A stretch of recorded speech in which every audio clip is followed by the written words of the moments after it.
in our grove that would be impacted and the quality of life these trees provide to the homeowners. In early October, I met with the developer's arborist, Kilty Arborist Services, for a walkthrough of this particular area so he could measure the diameter of the trees and the distance from the common fence area. In his summary report, our trees were identified to be in poor condition, although we had been diligent in taking care of them through all the various water conditions. In late October, we contracted a completely independent arborist, Moki Smith of Smith Trees Specialist, to provide us with a completely independent assessment of the condition of our trees, with the view of determining what might be of ultimate impact on construction on the redwood trees. In his initial report, our trees are identified as being in good condition and showing evidence of consistent and appropriate care, including irrigation. In order to acquire a deeper assessment of our tree condition, we asked the city and the developer to perform the following various tests. 1, soil, to determine mechanical and chemical profile of the soil, water analysis to determine composition of irrigation water, live tissue testing to determine nutrient status of the trees. These tests will give us a better understanding of exactly what condition our trees are in. But for our purposes today, there are 3 main areas of concern we want to call out at this time. Above ground portions of the trees providing benefits of privacy screening, air quality, and quality of life. 2, below ground impact of grading and excavation of a multi-level building close to the canopy and root-based anchorage. And 3, impact and mitigation of the trees. Let's address above ground. The trees provide privacy screening, air quality, and quality of life for the homeowners and benefits to the overall aesthetics. We are concerned that the amount of sunlight and wind, which is vital for the health of the trees, will be severely compromised with the 50-foot tall building. We wish to emphasize we consider the so-called shade study as presented to be inadequate, and we ask the city to ask the developer to get a more sophisticated, more independent shade study of the entire property. Some areas of impact of loss of sunlight, of course, would be the loss of lower limb structure, privacy. The only greenery would be at the top, and the homeowners would just see trunks outside their windows. And also, we would be susceptible to dry rot on our building, which would be a significant cost. 2, below ground. The impact of grading, oh, I guess I'm done. You may finish your sentence. Okay, thank you. The impact of grading and excavating for multi-level buildings so close to the canopy and encroaching on the root base, anchored to the trees, would severely impact the root system of the trees. Thank you very much. Thank you, Ms. Kvasnica. The next speaker is Julie Baskin, to be followed by Evangeline Rocha. Rocha? Hello, good morning. My name's Julie Baskin, and I've lived at the Redwoods since 1988. While prior speakers identified ongoing concerns resulting in traffic congestion, parking issues, and tree preservation, my focus is the environment in totality. The developer has not addressed issues raised previously, and specifically, they are 1, health impacts from air, sound, noise pollution, both during and after construction. Smoke impact. Alto Redwoods is a non-smoking environment. We see no designated smoking area, and the wind typically blows from east to west. The loss of light. The developer shade study included in your packet does not adequately address the loss of light. As mentioned before, an independent study should be a requirement. Safety risks, especially for the children and families either walking or biking to school at peak commute times. Safety hazards. As a result of illegal and dangerous double parking, including vision impairment, along with the perpetually blocked right lane on ECR. And finally, number 6, loss of privacy. The revised proposal diminishes the privacy of all windows facing the development. Guests in 27 hotel units will look out directly into the living rooms and bedrooms and balconies of 18 of our homes. The proposal includes privacy fences and gates, excuse me, made of glass, and glass does not insulate noise. In fact, it transmits noise. Glass is also fragile and shatters, representing a safety concern. As a community, we hope the ARB will give consideration to how a project will impact our residents and the neighborhood from a quality of life perspective. Someone else couldn't be here, so I have the summary sheet. Can I have another 60 seconds to read theirs? Sorry. You spoke, you still have a minute left. Oh, okay. In summary, the revised plan does not provide harmonious transitions in scale, mass, and character to adjacent land uses, and it does not enhance living conditions in the adjacent residential areas. Therefore, the project is inconsistent with required ARB finding number 2. Until this project is redesigned to reduce the scale and mass of the buildings and to integrate with the existing neighborhood, the required findings cannot be made. So to recap what was expressed back in our opening remarks, we unequivocally disagree with the developers' conclusions that they resolved all of our concerns in the September 30th correspondence. There's still many unresolved issues with the project as it exists today. And in fact, ironically, they are the same issues the ARB raised with the developer during the August study session. In summary, the Palo Alto Redwoods is a hidden gem. Isn't it similar to the kinds of residential neighborhoods the city is hoping to achieve? Thank you, Ms. Baskin. Evangeline Rocha, to be followed by Josephine Schuster.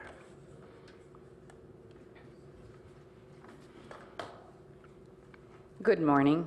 Thank you very much. My name is Evangeline Rocha. I've been a resident of the Palo Alto Redwoods for more than 22 years.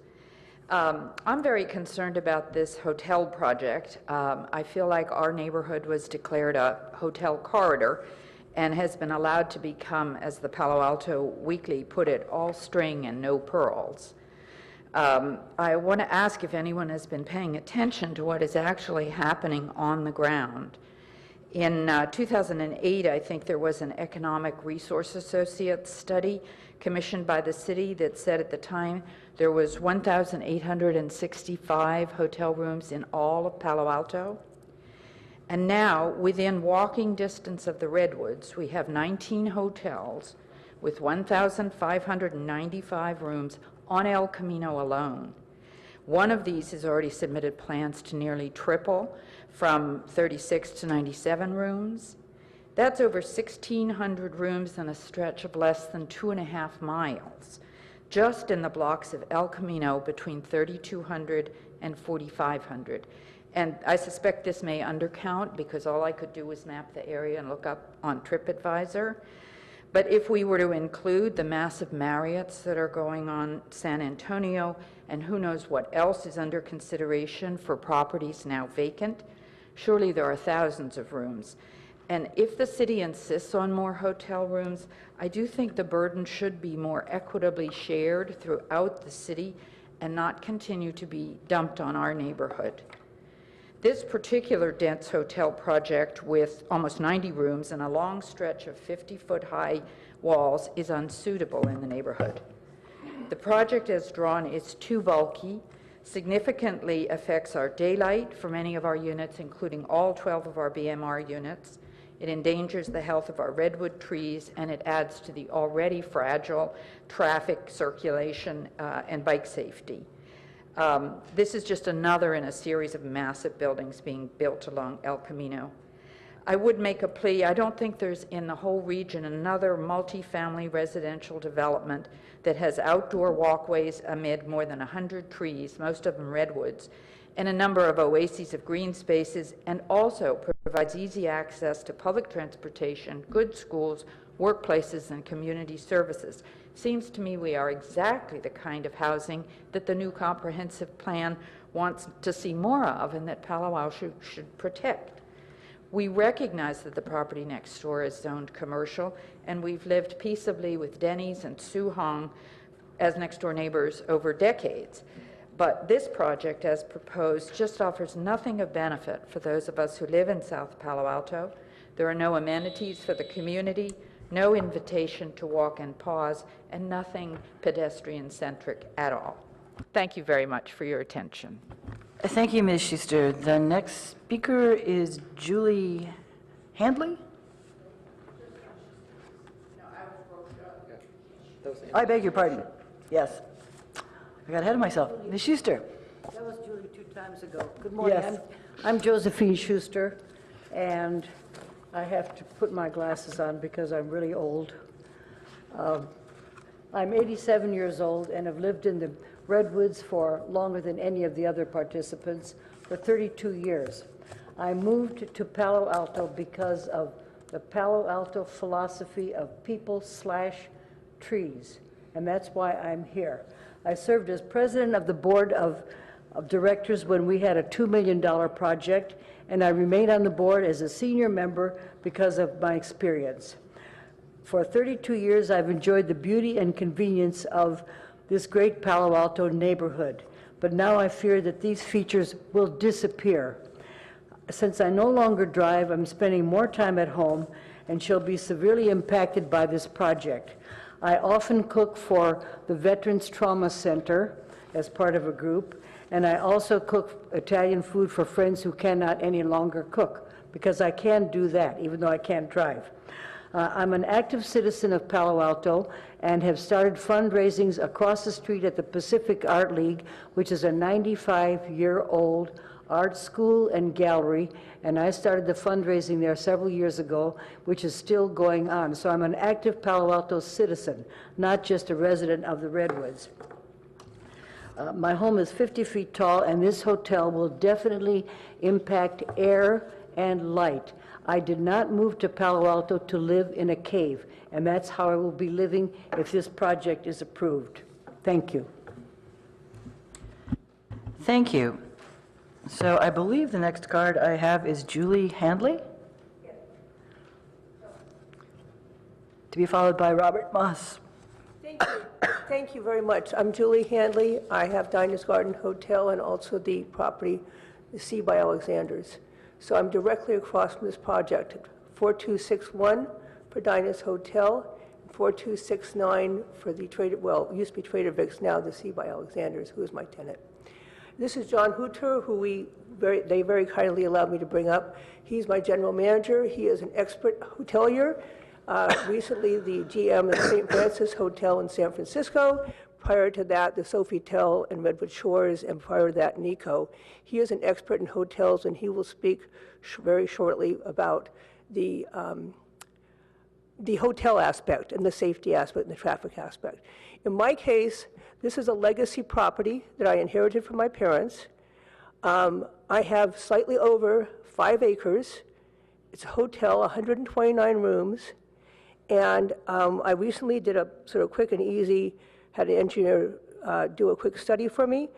If I was allowed to use this kind of density, I could build over 1,200 units on my property, making me the person most likely to profit from this kind of density. And I am adamantly opposed to this project. I feel that it is totally contrary to the legacy in Palo Alto. My hotel has also been referred to as a hidden gem. We are number 2 on TripAdvisor. I have 27 hotels in Palo Alto. So at this point, I would like to turn this over to John, who can talk a little bit about the reality of running a hotel with this kind of density and the challenges it represents. Thank you. Thank you. We'll restart the timer for your new speaker, if you like, since I have cards from both of you. Thank you. Our comments remain unchanged that we provided in written form at the last hearing. The density of the project has not changed, perhaps become even more dense, and the issues that the developer spoke to as resolved, we respectfully disagree with and would say still remain very much open and unresolved. The parking puzzle, I can tell you from 30 years of experience, 20 years as a hotel general manager, will be an operational nightmare and will have overflow onto ECR. When you have that much mechanical equipment in tandem and deep, with the unpredictability of when guests will want to arrive and depart, inevitably the car that needs to be retrieved will be the deepest, and while they've talked about provisions on the driveway for overflow, it will bleed out because you have vendors and deliveries and UPS trucks and all of that inevitably happening concurrently. As it relates to the architectural design, Dinah's, as I pointed out in my last talk to you, in April of 1958, opened with accolades from the architectural community, and having a massively dense structure like this across the street from an oasis and an architectural gem that is still revered as forward-thinking would just be a shame for Palo Alto and everything that we stand for in our values. Thirdly, I recently had a conversation with a colleague who manages a similar property that just opened in Santa Cruz with this parking puzzle. The number one problem for them is parking. The biggest detractor on TripAdvisor and biggest detractor with their guests is the parking situation, which is just a nightmare to manage. We are open to competition. That's everyone's right, but to jam that much density onto a parcel and a neighborhood that is currently lovely would really be a shame, and we concur with, I think we can say 100% of the points that were represented with our neighbors, the Redwoods, who have previously spoken. That would be correct. Thank Do you you. have anything else, Julie? Nope. Thank you. Mr. Moss?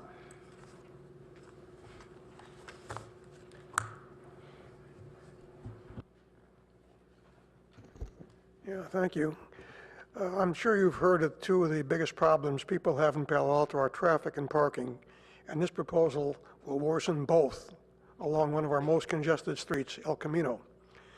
It's too big, it's too bulky, it's underparked, and the underparking is verified by the fact that they're talking about using mechanical lifts. So the first principle should be scale it down so that all parking can be accommodated at grade or perhaps in an underground garage. If you can't do that, the building is too big. And they can't do that now, so the building is too big. Second, if you look at the pictures they had along El Camino, it's a very poor attempt to meet the El Camino design guidelines. And speaking as one of the people who created those design guidelines, the building is too blocky, too bulky. It doesn't have any consistency with any other building along that street in that block. So it should be scaled down and made much more attractive. Right now, all they're trying to do is jam in as much development on the site as they can possibly fit. That's not a good way of doing things. We have to be very careful about what's allowed along El Camino because we're having some real major problems with some of the things that are being built, especially in Mountain View, and creating real traffic jams. If you drive along El Camino even as late as 10 o'clock in the morning, it's totally congested, and this is going to make it worse. So scale it down, cut it back to the point where parking is accessible and adequate on-site without going through these mechanical lifts. And by the way, there have been some, this is unusual to have mechanical lifts on projects in Palo Alto, but in some areas where they've allowed them, they've occasionally had failures. And when you can't get your car up or down on a lift, it creates a real problem. So that's not a good way to be parking. So as the reviewers of design, I think you can find a lot of problems with the way it's laid out and the appearance of the buildings. And that's got to be improved also. Right now, all they're trying to do is jam as much as they possibly can on site and ignoring any consistency with the rest of the community. That's not good. We need to have something that's more consistent and more compatible, and especially traffic and parking. Thank you, Mr. Moss. Anybody else want to speak? Then we'll end this part of the proceeding. This is a, beg your pardon, this is a study session, so we don't always do disclosures, but does anybody want to talk about other communications that are relevant to this matter? I have a question, I guess to the applicant. What exactly is the function of the timeshare units? Or how do they work? Good morning, board. My name is Eric Gephardt. I'm a hotel consultant with the project. Those three units are more extended stays. So for example, if anyone's ever stayed at a residence inn where somebody can come in, they'll have a small kitchen area, a separate bedroom area. It's just a way to capture a different type of clientele that may be coming in for a month, 2 months, 2 weeks, and they're looking for a little bit more than just your standard guest room. Okay, thank you. Anything else? Anyone else? And I don't know if I could just have a minute just to maybe address just a few of the concerns. Not right now, thank you. Okay. But certainly you're welcome to respond. Yeah, there is you an have another 10 minutes. But I thought if we got any specific questions that people wanted addressed, that would make that a more efficient use of their time. Okay, 10 minutes to respond. Thank you. Yes, please. Since we have not quite enough time to present our project, I would just address, because some of the concerns were mostly about the kind of larger policy issues. From our belief, we believe the land use, our project per the land use is fully compliant. And I understand the comprehensive plan allows for the kind of building that we're proposing, but it's a lot of qualitative, quality that the board has to evaluate. The way we have done the project is really putting all the density and kind of the street wall per the comprehensive plan on El Camino Real and on the kind of the south end of the building to create much less impact on the neighbors to the north and to the west.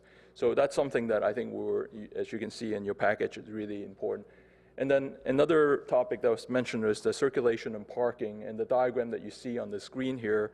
I think just in a quick summary is all the loading services, including perhaps buses or shuttle buses that drops off folks, could actually pull into the porte cochere, along with Uber drivers who want to drop off or pick up their the clients can have a full kind of utilization within that porte cochere area.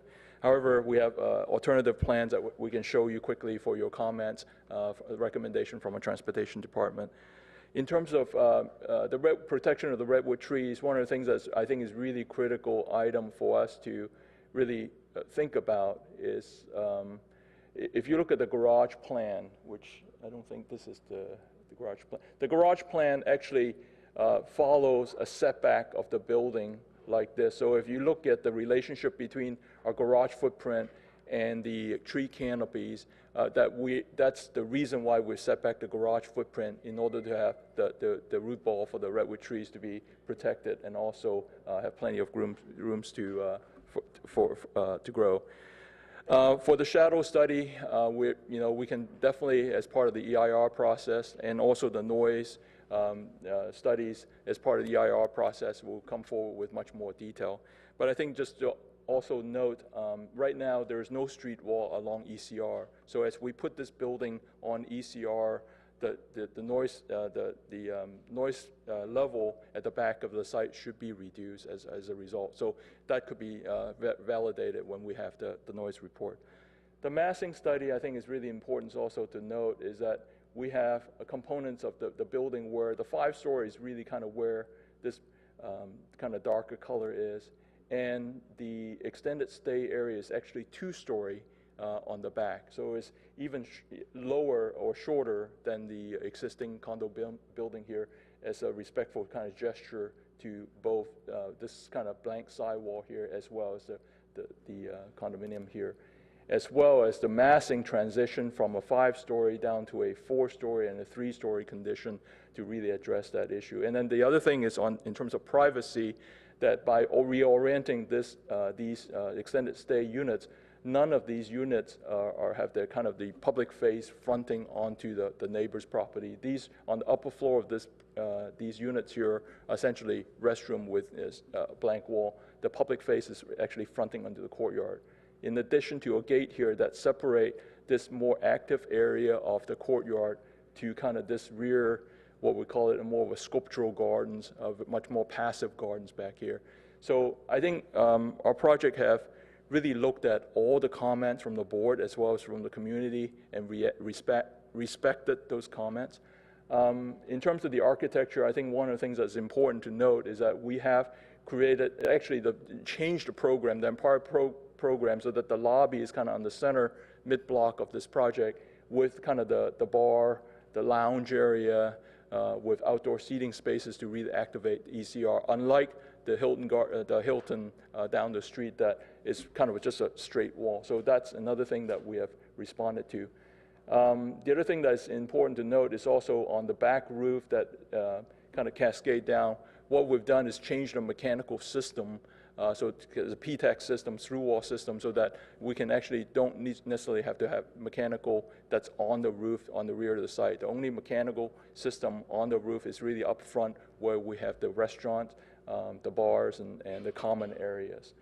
I think it's really important to note that this is a project that I think we've worked long and hard at not only considering what is there right now. The comprehensive plan require us to look at this project to the, kind of to the future of Palo Alto, and this is the kind of projects being called for. Now, architecturally, I think we heard your comment about it was a street wall, there was too much height along the adjacent property line, and there wasn't enough breakup, so we literally broke up the building so that in terms of the street presence, we still keep the street wall, but have a kind of a finer grain module in terms of the architecture, and also breaking up not as disjointed material uses, but much more kind of unified kind of a feel. But I think the idea of having to now is a balance between incorporating all the operational things that is required of the hotel, the operation of the hotel, and also creating that that activated street scene. The porte cochere that we're talking about, we're going to continue to work with the landscape architect to create a really nice paving area so it doesn't feel like a asphalt kind of porte cochere. It's really almost like a pedestrian plaza within that whole area of the porte cochere. So with that, I will just end with, I think we have been taking these comments to heart from a design side, from a land use side, from an environmental side. We'll continue to work with the community on creating conditions that would be acceptable for everybody in terms of the construction, mitigation, and we look forward to all our other engineers to validate, hopefully the finding that we have in terms of shadow and noise. Thank you very much. You still have 3 minutes if you'd like. Oh, thank you. And I just want to say we appreciate all the comments from the community and the local hoteliers. Just a couple quick addressing of the issues. One of the things that's really changed over the last 2 to 3 years, if you take a lot of the hotels here in downtown when it comes to parking, is the use of Lyft and Uber. A lot of the people that are coming to the hotels and the type of clients will be a very heavy corporate clientele. They're not even driving their own cars now. There's some hotels, 25, 30%, they're actually using Uber and Lyft to get to the hotels, which does help the hotels from a parking standpoint because they're not using their own cars. Santa Cruz could be a little bit different because it's more of a leisure market, so you have a lot more families that go there. So you definitely would have less people using Uber and Lyft, where in the Palo Alto market, you definitely have a lot of people now utilizing that. Hilton Garden Inn, for example, which I work with that brand, they have 147 units. We're only going to have 90. So from a use of tour buses and those types of groups, that's not necessarily going to be something that we're going to have a lot of. I'm not going to say we're never going to have it, but the Hilton Garden Inn can have a lot more buses because they have teams and different sporting events and that type of clientele. So we wouldn't have that much of a parking issue outside. Hotel will definitely be 100% non-smoking, and we will have a designated smoking area to address that. And like I said, with the hotel, from a traffic flow standpoint, even when the hotel is sold out and there's 90 cars coming in and out, it'll probably still be a little bit less than what come and goes from the restaurants that have been there in the past. Ownership is definitely committed to making the property a success and working with everybody in the local community. I also want to add, since we have about 15 seconds left, we're multitasking with the lift system, the video of the lift system, how the 3-stack would work. Generally, that concern might be founded if it was just individual residents operating it, but this entire system, whether it's the standalone parking or the lifts, is actually all operated by the valet staff. So I think this kind of gives you an illustration of how it works. And also because of the ramp condition as well as the stacking distance within the garage itself, it creates plenty of stacking that's outside of the porte cochere and ECR. So thank you. Thank you. Any other questions from the board of the applicant? Sure. You told me that you told us that you have at-grade parking. Could you point out where that is? Sure. So to get back to the,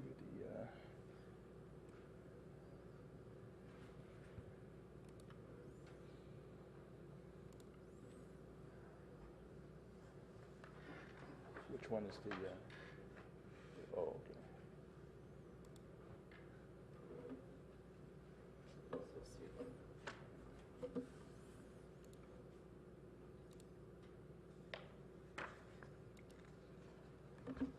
Thank you.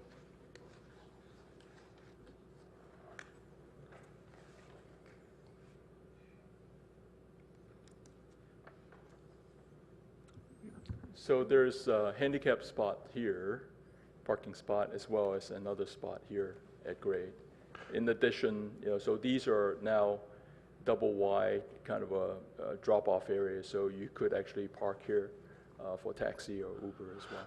Thank you. Could you explain how a service truck actually gets into that loading dock, please? Yeah, so the idea is that they can pull in and back into this spot. And I think this is where we have provided per code, a 42-foot loading area. But one of the things that we would probably ask the board to consider is what if we were to go to a smaller size loading area. But that allows, this allows for basically a full So a access into service that. truck is going to be backing up in the middle of the porte cochere in front of the hotel lobby to get into that spot? Is that correct? Yeah, and Thank you. How about the garbage truck? How does that pick up the trash from the enclosure there? the garbage truck would also, well, first of all, we went with talked to the waste management. Their initial thought was actually they would pick up the trash off of ECR instead of pulling into it. That's their preference. And so, but we have made provision that a truck can actually pull into here and be able to get out so that they don't have to kind of back out onto ECR. But, I'm sorry, but I see a trash room shown on the edge of the ramp. Is that correct? Right here, yeah. So, they can be pulled out here for during the pickup time if the waste management company decide to use ECR as their access, or our staff can pull the trash out here as the trash truck come into this area to collect. okay, thank you. Second question, if I could, to staff, and maybe you could just help clarify this. At one hand, you say the site is zoned so it cannot be used for residential. On the other, we're told that the comprehensive plan says the site should be used for residential. Is there any mechanism by which we could push this to be different than what's being proposed through that? Sure, so it's not the comp plan in general, it's the housing element, identifies it as a housing inventory site so that it has a potential of producing housing units per that housing inventory study, that they selected specific areas throughout the city of where housing could potentially be. Is the intention that the zoning code would need to be changed to put that into effect then? Well, this does allow mixed use to be done there. So they could have mixed use residential with some commercial component, or the mixed hotel with residential as they previously proposed in the previous prelim. But to do pure, just 100% housing, yes, that would need to be some type of zone change. Anybody else have questions of staff or the applicant? I have a question for staff. So if there's an EIR being done for this project, does that mean it's going to be reviewed by the Planning and Transportation Commission and then certified by the council? Approved by the If there's council? an EIR for the project? Yeah. So if an EIR is required, it does get certified by the city council. If there's a finding of significant, like a statement of overriding consideration. Right. If it's short of that, then the director could approve it. It'd be a director's decision. Okay, thank you. Anybody else? I had one question. So how many sites, how many units were identified in the housing element of the comprehensive plan for this site? That's actually listed in the I'm staff report. sure it is. Yeah. And it is listed as having, one moment.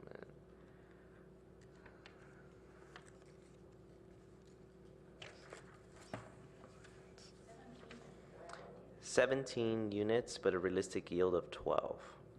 Thank you. So that's on an assumption of a combined non-residential and residential use, or not? Correct. Yes. Yes. Okay. This is a study session. We're trying to give direction to the applicant. We don't have the environmental review yet. Before we start, we're, of course, an architectural review board. We don't make the decisions on what's the appropriate zoning or land use. Your comments are interesting to us and, of course, to the council as well. But our purview is to look at the proposed use in the context of the existing zoning and the existing built environment and see if we can make the findings that we need to make before we recommend approval. The burden of proof is on the applicant. And who would like to start? Alex? All right, I'll start. I mean, it's one of these things, where do I start? Initially, it almost, when I saw it, it almost looks like the proverbial, I think, what is it, the tail wagging the dog, that these three long stay, as you call them, units in the back, seem to be driving the rest of the site. And they've got some nice room around them, everything else, but it is only 3 out of 90 spaces. So having said that, going to just the initial concept of when you drive up, you go into what looks like a parking garage, and that becomes the portico share, yet then you go back out of the portico share, that the actual front door is actually not under what I would classify as the portico share. It just seems really strange to me. And then same thing with, you've pretty much indicated, I mean, just simple things like, if the trash truck is there, they literally have to walk over, take the dumpsters, roll them along the side of the building, across the accessible parking space ramp, and then out. So this stinky garbage truck is sitting there under the building for 10 minutes while the guy is roaming around, which to me, if I'm coming to this hotel, and we all know that's not going to cost, $6.95 to stay here, that it's just not really a sightly first impression of the hotel. And same thing with the idea of a UPS truck will come across the portico share and then back up into the other space, which as soon as he's backing up, immediately pretty much stops everything going on in the portico share. So, I mean, it's that sort of thing that, and I think the reality of it is you need to give less, presence to the long stay units, because the reality of it is I think we're in agreement that the long stay units in most cases are probably for business people who are here for a couple of months or working in Silicon Valley. First of all, from what I see here, it almost looks like they have their own little backyard, which I think is a waste of space. No guy who's been working 8 hours or 10 hours a day is going to sit out in his little backyard in the hotel. If those 3 spaces, they could still be 2-story, everything else. If they're integrated into the hotel more, where they just become part of the overall design, where it isn't one of these, ooh, look at our 3 unique space units, then I think that gives you more flexibility to be more creative as to the space around it. As to the design, unfortunately, it's funny where you show some sort of, various ideas of, look, this is the concept that we're interested in. And in almost all these things, what you're using in an example is a much better example than what you're doing. I'm not saying you can't achieve that, but that's the way I see it. Also, the unit on the left, to me, almost has sort of a Wrightian looking with the roof and all that, and I like that, but the thing is, it's tough to make that work on a 5-story building. It's sort of like creating a 5-story bungalow. I mean, I've seen people try to do that too, and it just really doesn't work. If, you know, the roof is too small, it doesn't have enough of an overhang if that's the case. And I'm not saying you need to do it that way. All I'm saying is that if you take that approach, which I like, but you haven't taken it far enough. You know, it's still sort of a plastered-on type concept. When we did the first one, there was, as you said, one of the comments was that it was trying to do too much. I think there's still some of that there, that you're trying to do too much in the spaces, especially, you know, you see it in, for instance, like the A2.1 elevation, or I should say perspective, is that there's a whole lot of stuff going on there. And you know, maybe it's also the type of thing, maybe as an architect, I'd walk by and look at that, but in the overall scheme of things, I don't know, people are going to, I think the main impression is it's going to look too busy, rather than, ooh, look at all the nice detailing. And because of that, it's the same thing like we had with one of the earlier projects. There's not enough undulation in that. I know you have an attempt to do that, but it's the same thing with the walls, is that there's only like about a foot type of thing. And because of that, I understand what you want to do with it, but so often, let's face it, the reality of it is you can't lose the floor area or whatever. So it's tough to make it work and still try and carry off the thing on the right side. Let me see, go through some of these things. I've never been a real big fan of the lift systems, but they are getting better. But if you have it so that basically, you know, 98% of your parking is that way, you're going to have a lot of people who just don't want to deal with that stuff. There are going to be some that are.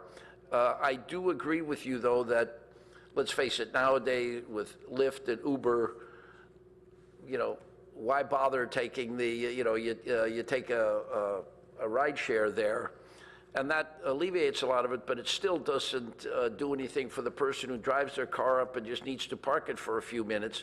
You either have to go into the whole lift system. Other than the 2 accessible parking spaces, there really is, because we all, you know, there's no space to park up there. You and I both know, yes, you leave the space for a car to be parked up there, but the first time I leave my car up there and walk out of there, I'm going to have 8 bell captains or whatever people coming up to me saying, hey, you can't park there. I mean, that's just the reality of it. So you leave the space, but it never is really going to be used that way. Let's see, let me see. Well, I tell you what, that's good enough for me at the moment. Let's see what some of the other board members have. Thank you. Board Member Liu. Great, so thank you for your presentation. I have to be honest and say, like, my first reaction was negative when I was looking at your drawings.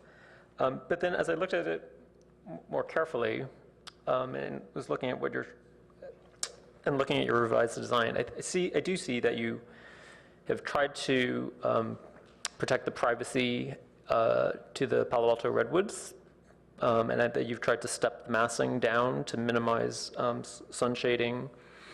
So I do want to acknowledge those improvements, and I think I do want to acknowledge that you've tried to make a larger entry area and add ground floor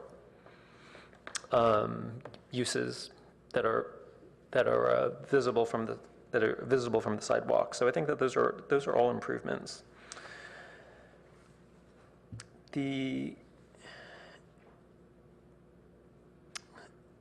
I think my biggest issue on this project is going to be the architecture. Like, the way I look at it is it's always going to be really difficult putting in a hotel use, because our zoning ordinance allows them to be twice as big as other uses.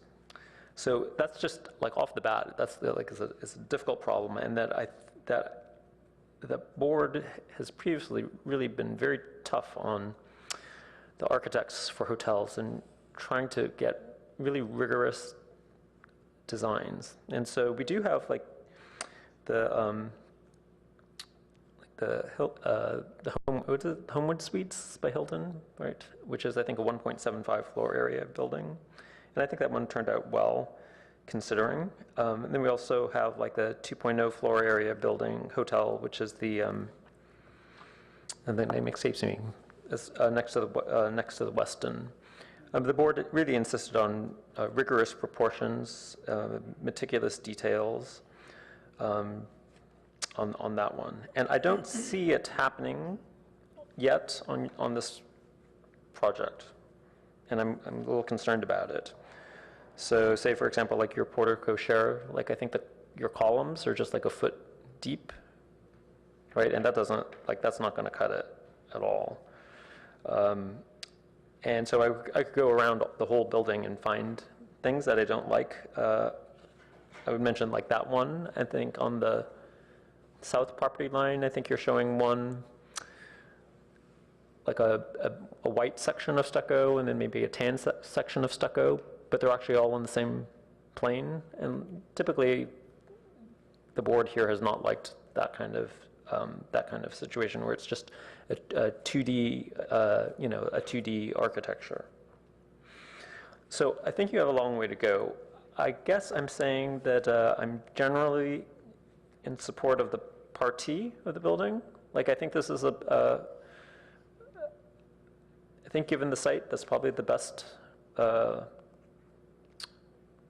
arrangement that I can come up with. With regard to landscaping, I do want to point out that we do have a revised finding for landscape. That should be in the packet. And there's a couple things that I noticed in the landscape design. Like one is they're showing Nandina along the perimeter, and that has like poisonous berries to like both birds and mammals. And it's from China. And I would encourage you to find something that's more native and more wildlife friendly. There are plants that have evolved to grow under redwood trees. They typically require a lot of water, so I don't know if they can work within the water use budget that we do require you to do. But I want to encourage you to try to do that, and then to factor in that most of those plants are used to growing in like acidic conditions because of the redwood trees. So factor in all of that and try to provide habitat for wildlife in that area. Most of those plants are used to growing in dark conditions. And there can actually be like a symbiotic relationship between the different species.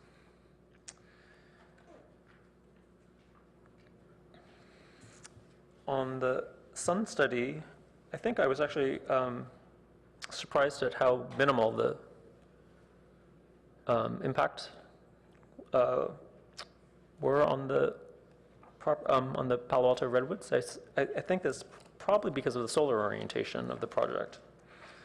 So I think that was looking actually fairly good, and I think the neighbors have issues with the study that's been provided, but actually when I was looking at it yesterday, nothing popped out at me as being inaccurate, just doing a cursory look at it. But if there are specific concerns with it, I would want to know the actual details of that.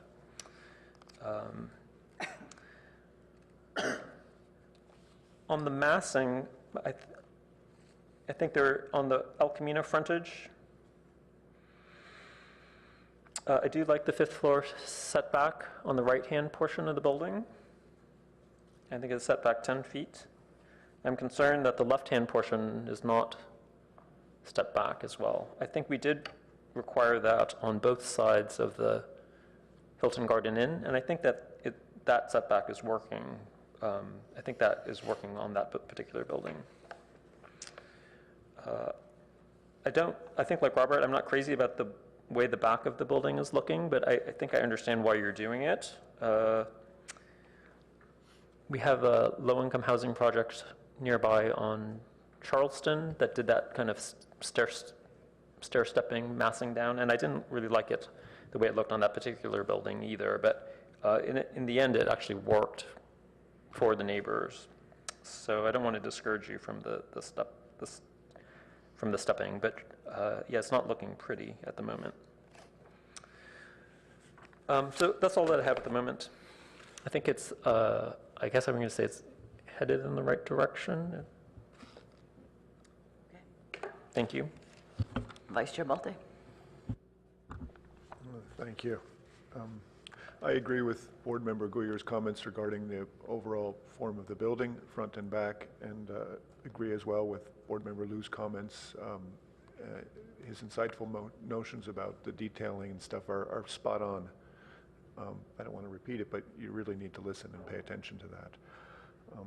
I think the one good thing I've seen on this revision is that you have stepped the building back at the back to acknowledge the neighbor's sense of privacy, and I think it is a positive thing to be stepping from 5 to 4 to 3 floors at the back. I did have a chance to go into some of the residential units, and the impact is significant. I would advise you to see if that's possible as well, to put yourself in a resident's point of view. It might make it a little more understandable why they feel so strongly. But I do think that you're doing things in the right direction.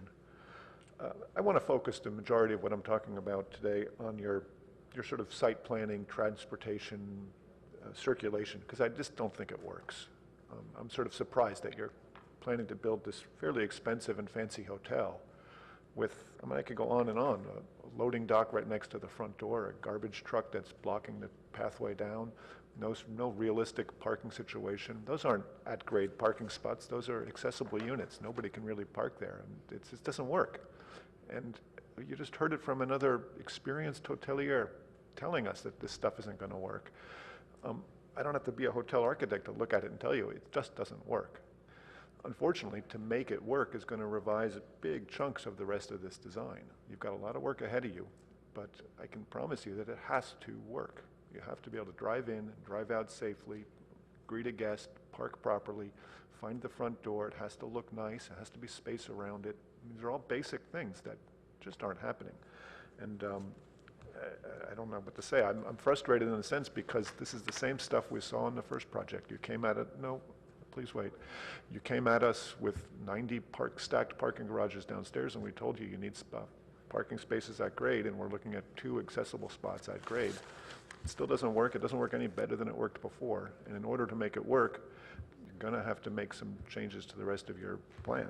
So I don't know how much more to drill away at it, but it doesn't work. It doesn't work. So you need some reform to get it better. The last thing is that I did have a chance to also go into the swimming pool area of the adjacent residential unit, and I'm having a hard time either understanding your shadow study or being able to check if it's true. It seemed to me that the shadow study didn't properly present the current situation there at the time I was in there. And it's also very difficult to read, but I was quite concerned that that swimming pool area has a fairly open sense about it to the southern sky. And it does seem to me important that whatever you do not impact that too greatly. And so I would think a shadow study of the impact of the building on that open swimming pool area would be important. A shadow study that's really clearly shows what the sun looks like on that. Maybe that's a good place to do one of these videos so that you could show the community. It might be a great gesture if you could both design a building that minimizes that study, then present it in a way that everybody can understand, and then get their buy-in on it and come back to us with something everybody agrees to. That would be a nice thing. I'm going to leave it at that. I support what everybody else said, and I think you need to work on your circulation. Thank you. Board Member Thompson. Hi there. Yeah, I mean, I'm going to reiterate a little bit, but not too much. One of the first things I noticed when going through your whole package was, yeah, the sun studies. They're extremely unconvincing. They don't illustrate in the same way, and I think it's in part to the fact that it's in color. So I would recommend that for your next shadow study, use just a white model, and that way we can really see how the sun is traveling across all these times.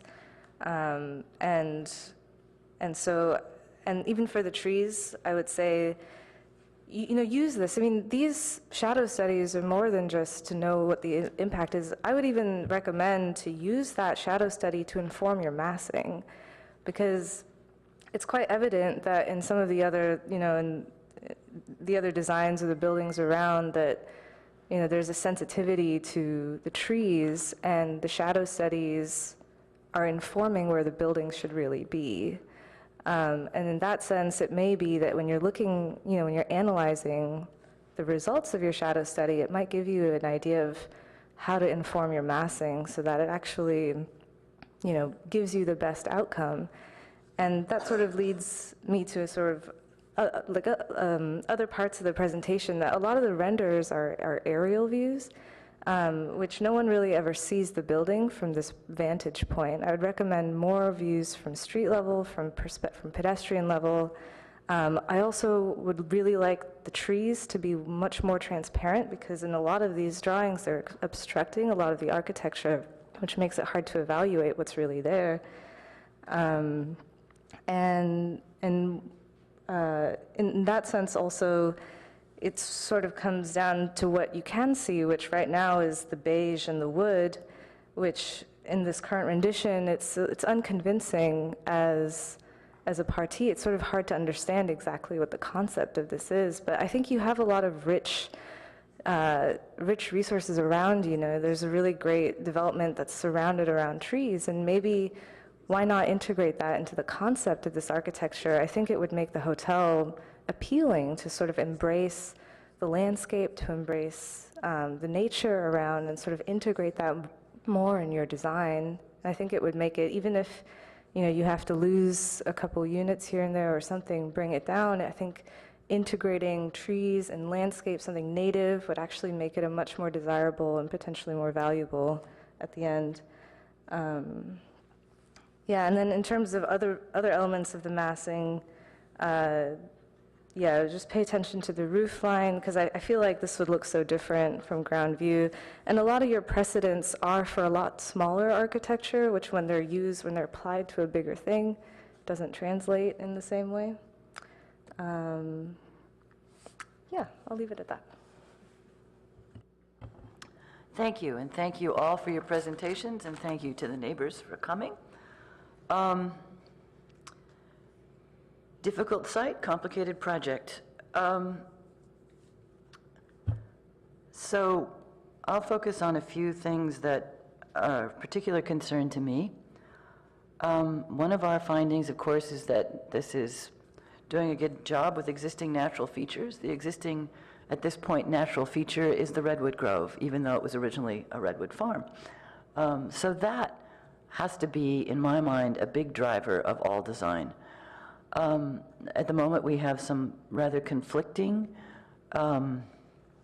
tree reports, but we're not asking for tree reports here to decide whether it's okay to take a tree out. We're asking for tree reports to find out what do we need to do to preserve and enhance the health of those trees. So I'm not going to be able to recommend approval of something unless I'm convinced that that's been done. It may have been, but I can't tell.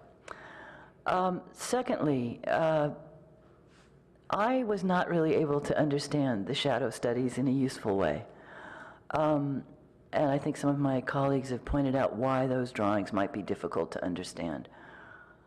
I think there are everything's important, of course, if you live in the area, but I think there are two areas of particular focus. One is the pool and clubhouse area. It seems to me that's an important public amenity for that large community of people. So I'm going to be very, I'm going to want to see that it will continue to be attractive when this project happens. The second one is the below market rate units, which are largely in the bottom level, right? They're at the lower level of the Palo Alto Redwoods? I believe so. They're in the taller tower buildings. I think they're in the 4-story buildings. Well, I can't confirm exactly maybe if they're all maybe the bottom. neighbors could, or maybe the Palo Alto Redwoods could. Yes, I can confirm that there are 12 BMR units, and they are in 4 stacks up 3 floors. Some of them are in our Area A and Area B, and they all face the Redwood Grove behind the Suhong property. Thank you. Well, I'm glad to know they're on various different floors. But none of the units which presently have good or adequate light should be in Stygian darkness once this is built. I mean, I think that one of the findings we have to make is that it enhances residential life on the site or next door. And if it gets too dark, it won't pass that test.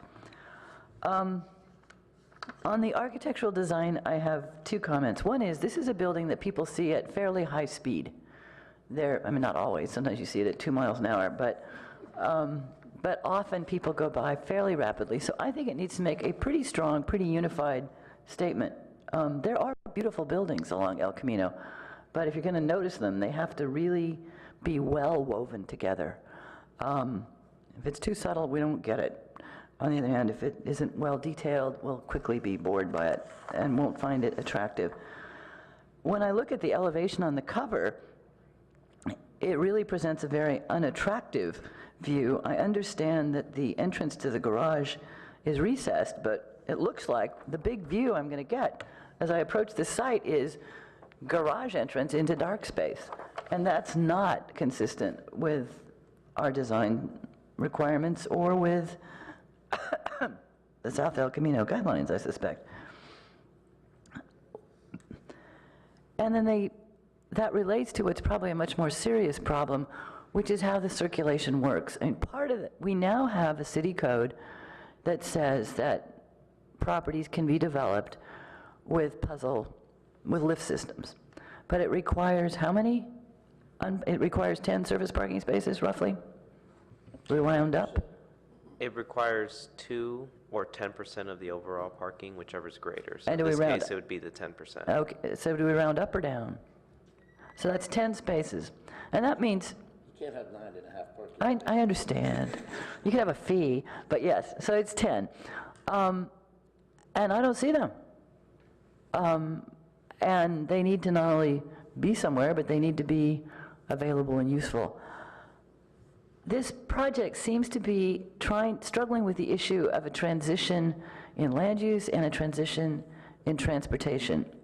One is you can almost see it as moving from suburban Palo Alto to downtown. And probably the biggest example of that is the trash enclosure right by the front door. There are neighborhoods, urban hotels, where I expect to see that because there's no other space. But this is a brand new site.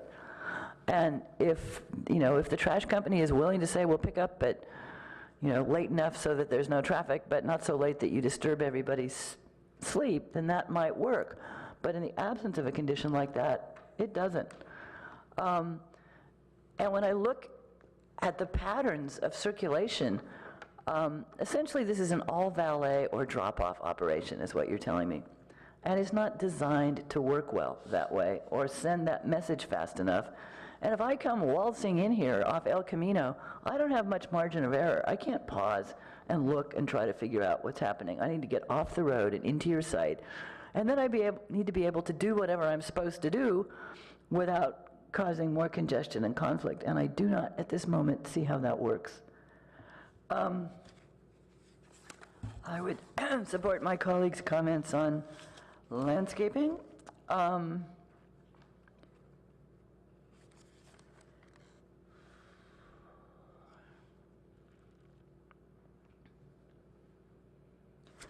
I don't have any objection to the density and total volume per se, if they can be made to work on this site. The City Council made that decision, and it's our job to see if, your job first of all, and then ours as reviewers, to see if all the other city standards can be met on this site at that density. And at the moment, it's not, in my opinion, for the reasons I've discussed earlier. Anybody else have anything they'd like to say?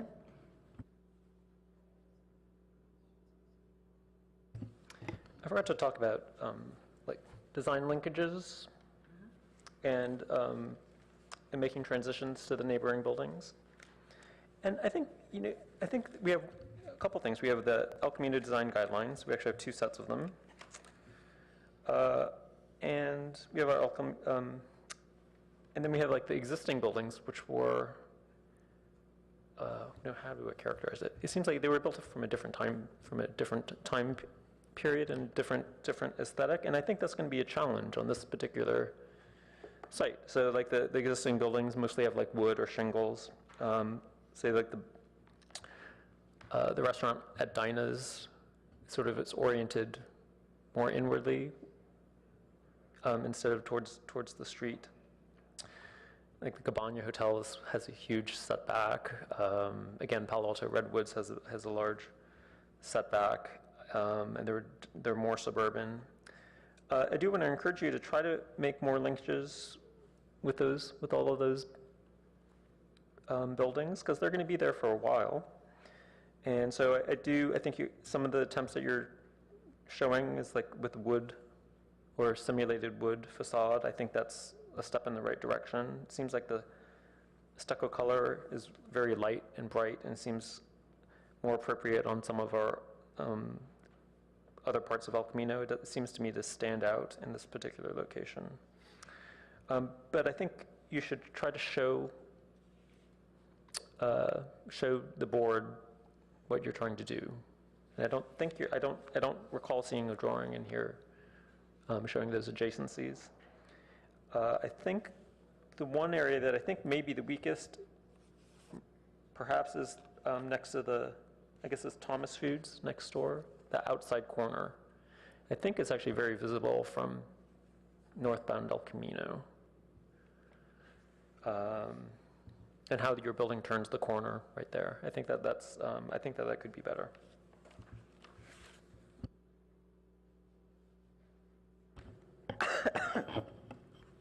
Excuse me. Thank you. Staff have any questions of us? Not at this time. Okay. I would entertain a motion. I guess, actually, this is done, isn't it? We don't need a motion. We don't need a motion. We're done. Well, thank you so much for coming. I know that both you and the neighborhood have spent a great deal of effort on this, and we look forward to seeing the next iteration.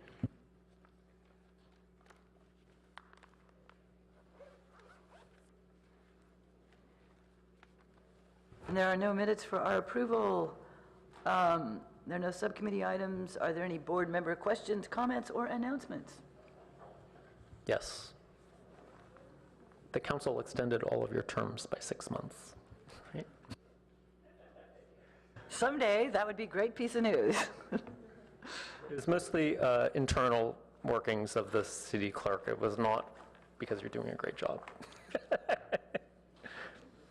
Though I'm sure we're doing our best. Thank you all so much. Thank you to staff. We're done. Sorry, we're adjourned.